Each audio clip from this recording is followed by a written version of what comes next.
Joining me to discuss that and a lot more from Washington is USA Today senior politics reporter Heidi Przybyla and Joel Payne, the former director of African-American advertising and paid media for the Hillary for America campaign. All right, I want to go around the horn here. I want to get both of your reactions to what you just heard and what role you think Donald Trump's business dealings will play in these hearings. Heidi, let's start with you. This is exhibit A that Elizabeth Warren was trying to make of just how his sprawling business empire is going to be a constant theme throughout his administration, given the decision that he's made to not divest.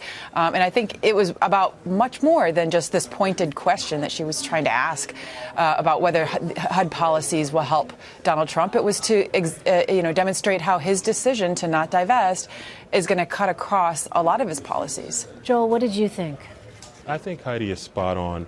I think that this is not about Ben Carson, not about him as HUD secretary. I think it's really just about how the Democrats plan to use Donald Trump's business dealings as a really important a flashpoint to show that, he has not done all the things that he needs to do. He has not settled into convention the way that previous presidential candidates and president-elects have done. All right, let's talk about Obamacare. Despite not having a plan to replace the Affordable Care Act yet, the Senate took the first step to repeal the law, but the president-elect seems to think both actions should happen simultaneously. Take a listen. We're going to be submitting, as soon as our secretary is approved, almost simultaneously, shortly thereafter, a plan. It'll be repeal and replace. It will be essentially simultaneously.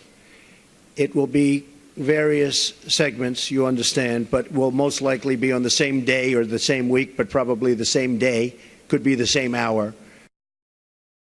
All right, so Heidi, let me ask you, you know how the legislative sausage is made. How realistic is Mr. Trump's time frame here? Well, I think it's good that he realizes the perils, both practical and political, of doing repeal without replace. But at the same time, they're making a lot of promises that it will be less expensive, that it will cover the same number of people, and that it will even be far better. I don't know how you do that when you're talking about removing essentially the funding mechanism, and this is what they cannot come up with here is because they want to remove this funding mechanism. There's some ways that they've talked about, but we really haven't gotten a clear answer as to how they're going to fulfill all of those goals while also removing the funding. It's possible that they could create a market-based model that creates more choice, but more choice doesn't necessarily mean it remains affordable for more people, and that's the problem. Joel, let me ask you, today the Inspector General's office announced it has opened an investigation into the Justice Department and the FBI for its actions related to Hillary Clinton leading up to the 2016 election. What do you think, first of all, about that decision, and what do you think the end game might be here? Well, look, the end game, I think, is to demonstrate that, that Mr. Comey did take steps that were, out of step with what FBI directors have done in the past. There's no doubt, I think we all know, that this had a tremendous impact on the election, and this had a tremendous impact on how voters viewed both candidates. I think the Inspector General is attempting to get to the bottom of what happened and what was behind that action. But I think from my perspective, certainly as a former Hillary Clinton campaign staffer, it feels a little bit, too late to the party. It feels like this is something that we would have wanted to happen a few weeks or a few months ago, obviously. Heidi, let me ask you, what are you hearing about reaction to this announcement from both Republicans and Democrats? Honestly, there's, I think, agreement on both sides that there should be an examination because there are grievances on both sides.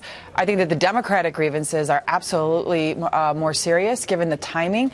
And I think that this is actually going to be something that where Rudy Giuliani's name could come up again, because I know from my reporting on the Clinton campaign that there was a lot of concern about what was happening in that Manhattan FBI office that was pushing for Comey to make an announcement about the new emails that have been found. I also know that the warrant that they used, which was the basis for examining those emails, was awful thin. If you remember at the time, Elaine, there was a lot of speculation that, gee, they must have something really solid for the FBI director to come out and do this in such a dramatic fashion, because it was such a departure from FBI protocol. Remember, they're under strict orders not to do anything that could unduly influence an election. That's why you had the Attorney General warning him against it. And I think that they're going to be looking pretty closely at that New York office, what was going on there. Interesting. All right, last question here. Today, the White House ended a decades-long policy called Wet Foot, Dry Foot. The policy essentially lets undocumented Cubans who were able to make it to the U.S. stay without a visa. With just a week left in office, what do you think the president is doing here, Joe?